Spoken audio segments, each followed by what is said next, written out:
viewers, I am Pia and you're watching NewsX World. Let's take a look at the top headlines this hour. A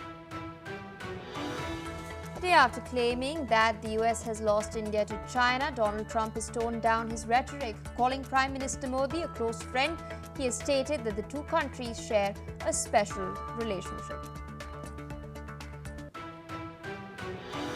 Indian Prime Minister Narendra Modi has expressed his appreciation for President Trump's comments on the state of bilateral ties. He has shared the American leader's positive view of the forward-looking, comprehensive and global strategic partnership. Indian Prime Minister Narendra Modi will not attend the UN General Assembly session that is slated to be held in New York from the 23rd to 29th September. Now, according to the revised provisional list of speakers, External Affairs Minister Dr. S. Jaishankar will now deliver India's statement on the 27th. A Canadian government report has acknowledged that Khalistani terrorist groups supporting violent means to establish an independent state within Punjab in India are suspected of raising funds in a number of countries, including Canada. The report highlights Babbar Khalsa International and the International Sikh Youth Federation as terrorist organizations receiving financial support originating from Canada. The ICE has detained 475 workers in a massive raid at a Hyundai facility in Georgia. A special agent of Homeland Security has revealed that the employees were working unlawfully. Meanwhile, the Trump administration has termed the detainees as aliens.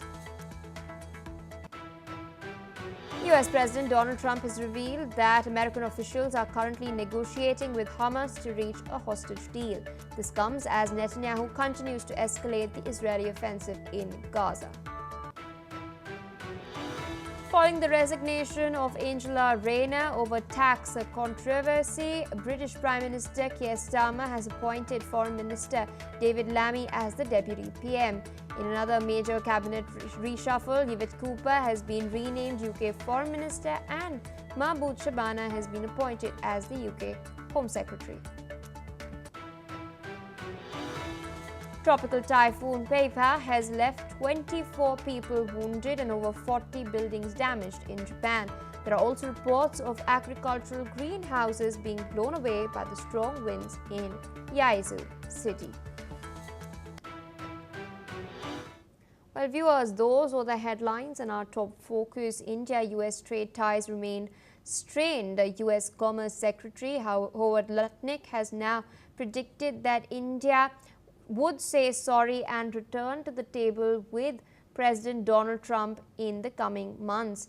Howard Lutnick has further stated that after Washington had imposed sweeping 50% tariffs on all Indian goods, the decision will now rest with President Trump on how he wants to deal with Indian Prime Minister Narendra Modi. Now, following Lutnick's remarks, President Trump softened his rhetoric.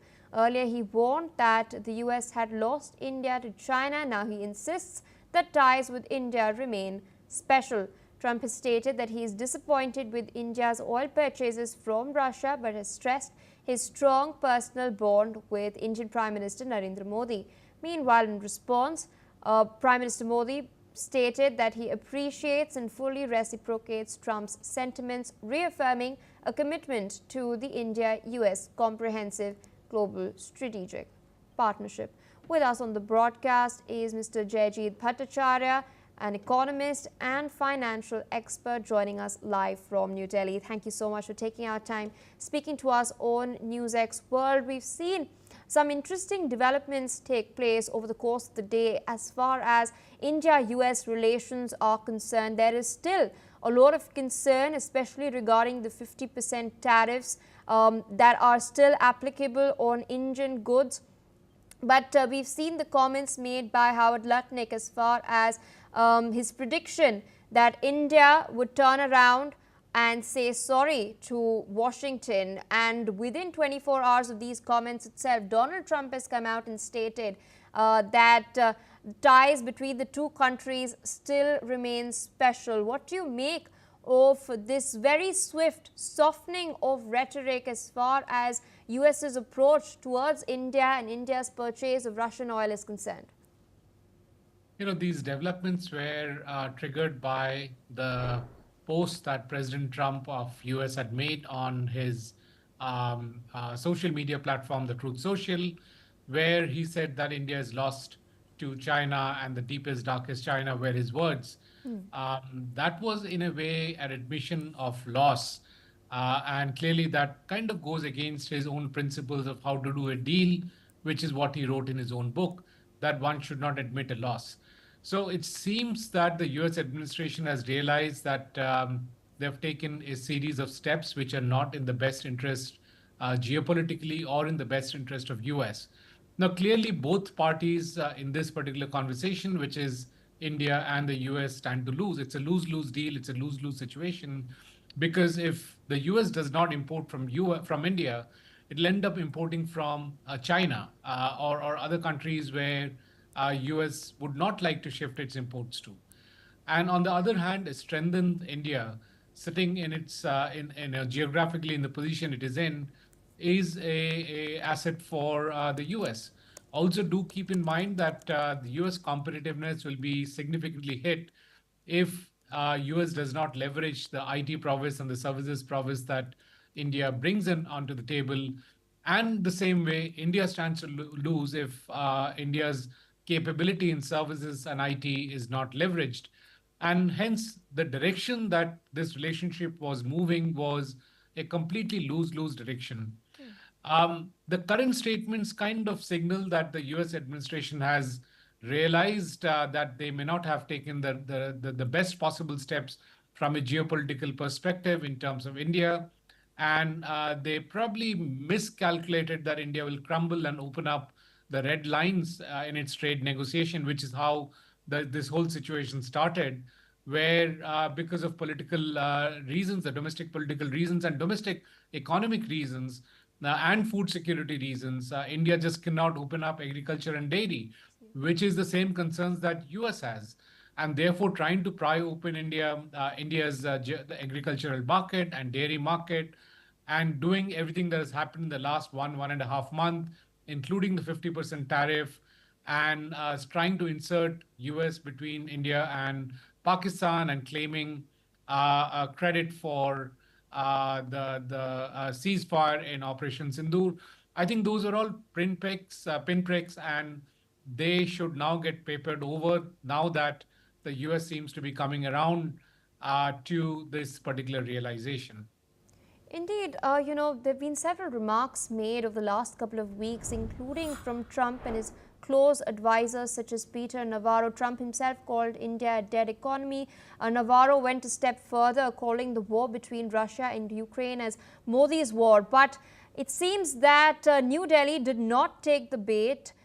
Prime Minister Modi thus far remained mum and only acknowledged Trump when he made this particular statement, highlighting the rapport that the two leaders shared. Is this now signaling, as well as India's presence in Tianjin, signaling to Washington that you cannot trample over India's strategic autonomy, that India will not be a vassal state?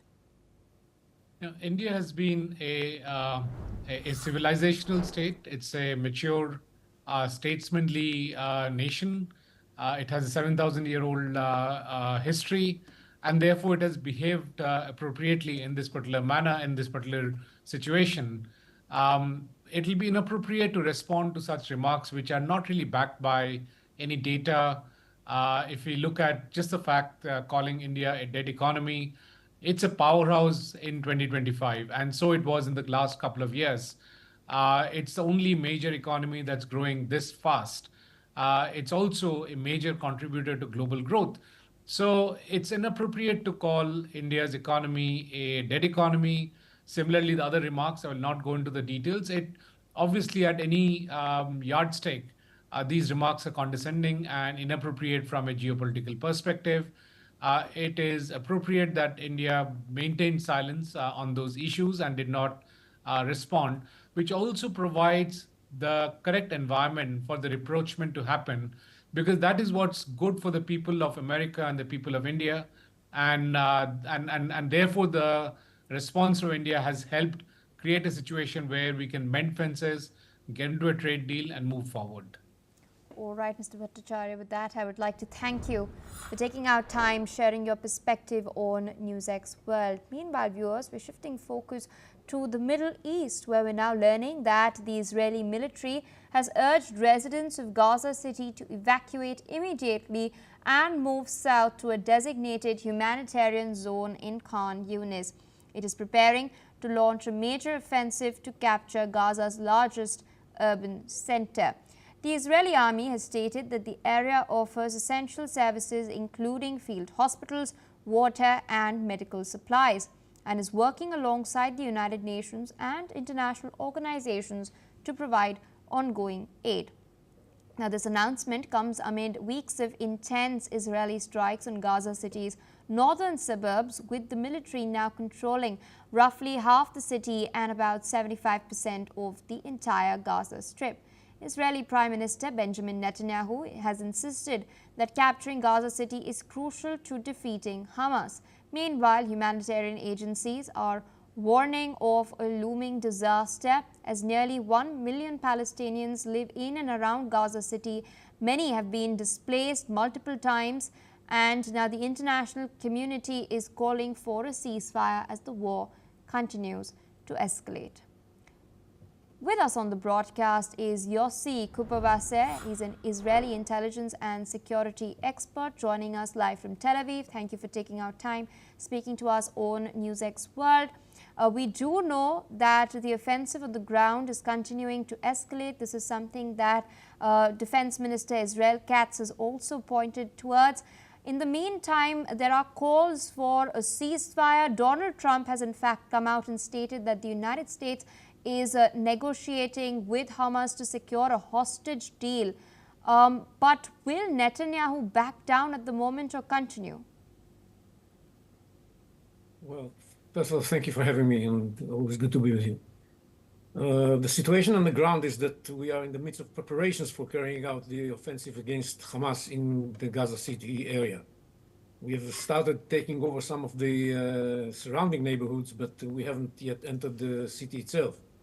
And this is in preparation. And in order to make it possible to be done without causing damage to the civilians living there, we are asking the civilians to move to the south of the city, where we have prepared an area that is called the humanitarian area or something like that, that is where they're going to be provided with all that they need, the food, medicine, whatever, and be away of harm's way.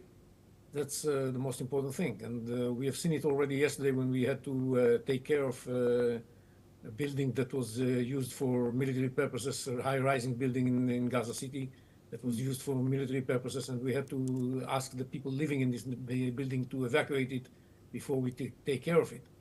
And this is going to be the case in more buildings if they do not move away from there. The problem is that Hamas refuses to allow them to go there. And with gun points pointed towards them, they ask them to stay in dangerous areas because they believe that they can use them as human shields. So that's the problem. Now, regarding the deal for releasing the hostages, we are ready for one deal, the deal that will release all the hostages and will make sure that Hamas is disarmed. I think this is also the case with President Trump. He wants the same kind of a deal. And this is going to be a deal that would put an end to the war. And this can be reached tomorrow morning or even this morning. That's what we are looking for. Hamas refuses to accept it, and they insist on remaining the armed force in Gaza, which leaves us no other option but to take care of that militarily and remove them from power by force. Unfortunately, that's the case. If we could do something else, we would have preferred to do that. All right, so I request you to stay on with us because we're tracking some other very important developments from the Middle East. We're now learning that in Beirut, the Hezbollah has described Lebanon's army's disarmament plan as an opportunity, but it has put forth a condition. Its condition is that it will grab this opportunity only if Israel halts its military operations. Now, the statement has come after the Lebanese cabinet met yesterday to discuss the army's proposal to establish a state monopoly on weapons, a move which aligns with a US-backed roadmap to disarm the terror group. Let's in fact listen in to what Paul Morcos, the Lebanese information minister, has stated earlier. الجيش اللبناني سيباشر بتنفيذ الخطة لكن وفق الإمكانات المتاحة اللي هي إمكانات لوجستية ومادية وبشرية محدودة بالنهاية. بالخطة التي وضعتها قيادة الجيش ومراحلها المتتالية لضمان تطبيق قرار بسط سلطة الدولة بقواتها الذاتية حصراً وحصر السياح بيد السلطات الشرعية. Meanwhile, the Lebanese government has welcomed the plan. It has stopped short of formal approval and has offered no timeline. Hezbollah has stated that the plan must remain suspended unless Israel ends its strikes and withdraws from southern Lebanon. The group also rejected any disarmament without a national defense strategy, warning against further escalation. Israel, meanwhile, has signaled a possible pullback if Lebanon takes action, but strikes have continued and tensions have deepened across the border. Still with us on the broadcast is Mr. Yossi Kupper-Wasser.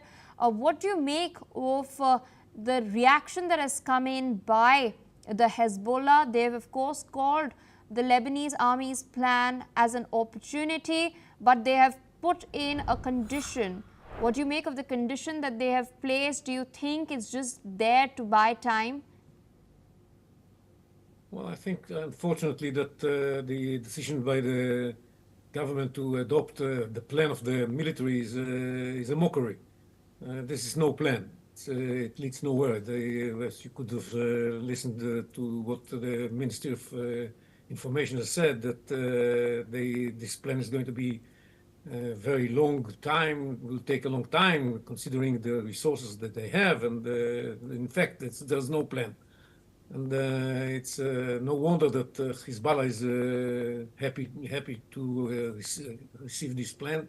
That means that it's going to remain armed and nothing is going to happen. And I think what's going the conditioning it on Israeli steps of stopping our activities according to the ceasefire to make sure that Hezbollah doesn't rearm and doesn't redeploy in southern Lebanon is also ridiculous.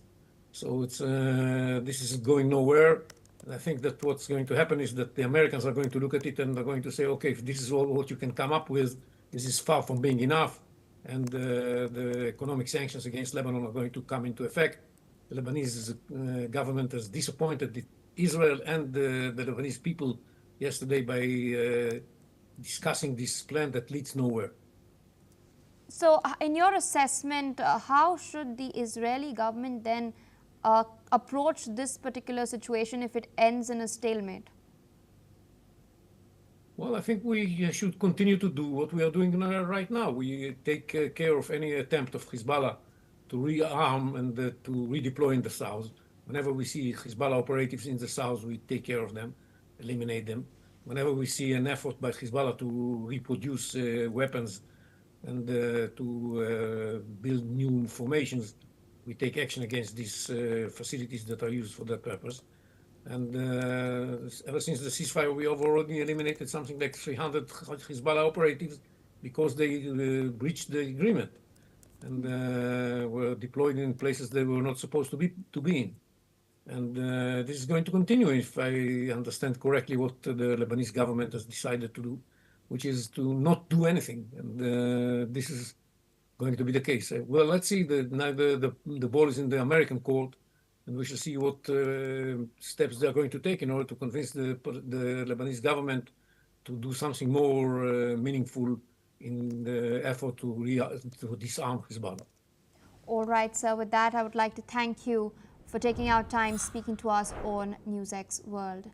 Viewers, we're shifting focus to more news and developments coming in. We're now learning that Donald Trump has stated that he has decided the next city where he would deploy the National Guard troops. He has refused to name the city. However, he has mentioned Portland, declaring that the city is akin to living in hell. Now, this comes as President Trump deployed National Guard troops in Washington, D.C., claiming a crime emergency.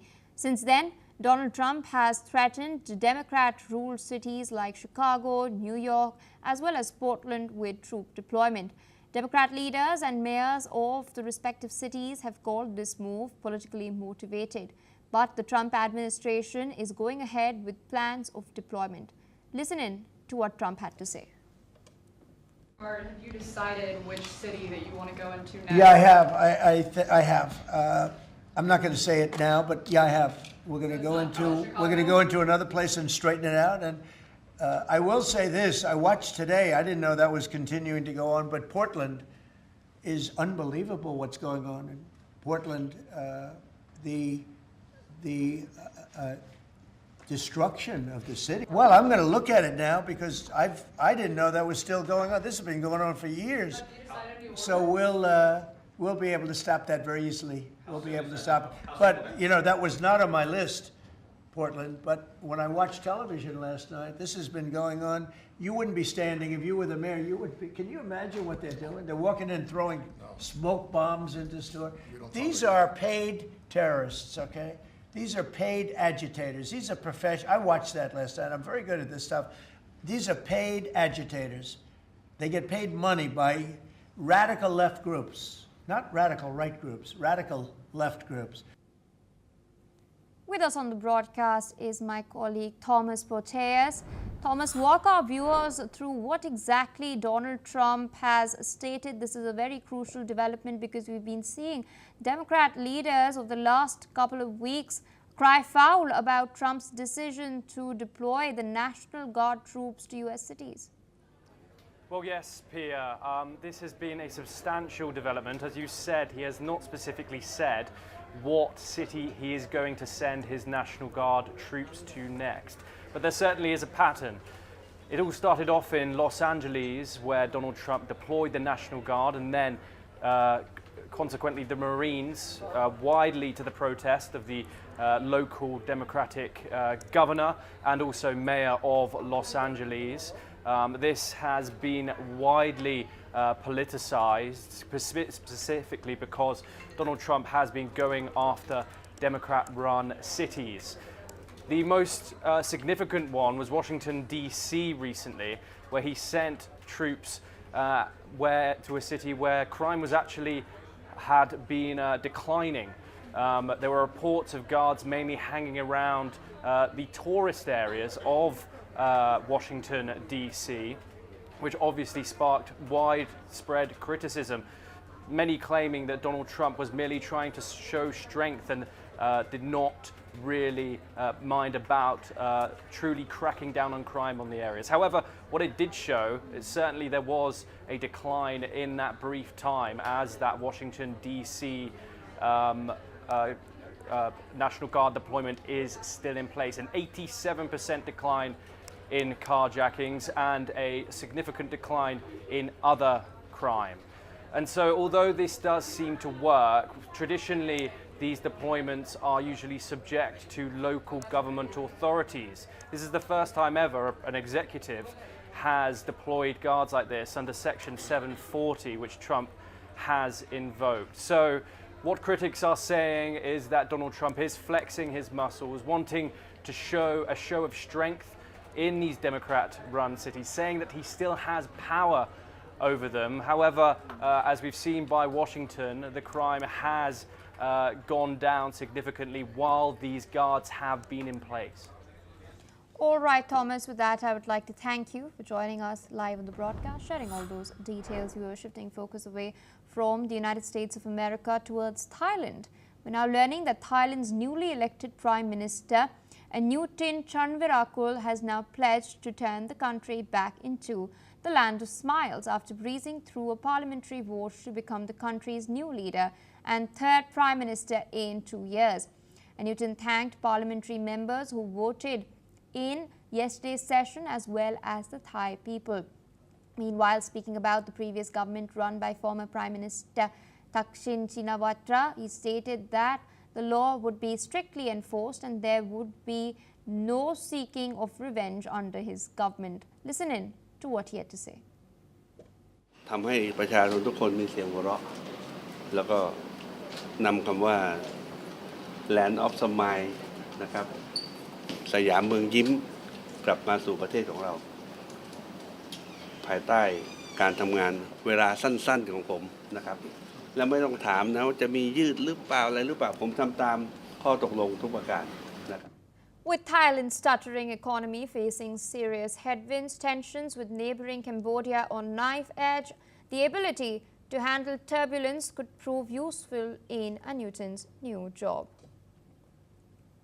Shifting focus away from Thailand towards Serbia. Now, according to reports, the Serbian police used tear gas and stun grenades at the university campus in Novi Sad to disperse protesters calling for a snap vote aimed at removing President Aleksandar Vučić and his ruling Serbian Progressive Party.